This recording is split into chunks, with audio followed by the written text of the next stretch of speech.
Hi guys, in this video we will see how to check your device Windows 11 device performance and health on your Windows 11 and 10 system. Here are the process we will see on Windows 11.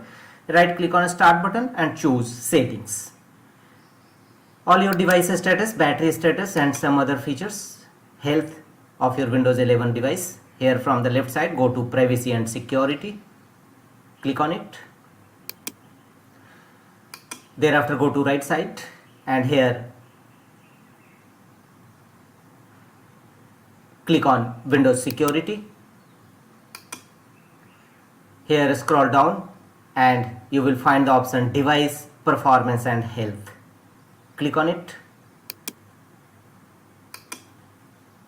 and here Health Report, you will see Device Performance and Health, reports on the health of your device. Health report, storage capacity no issue, battery life no issue, apps and store no issues, Windows time service no issues.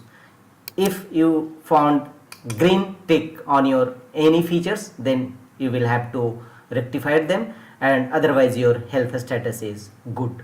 So you can easily check your Windows 11 health status, device performance health report. That's all.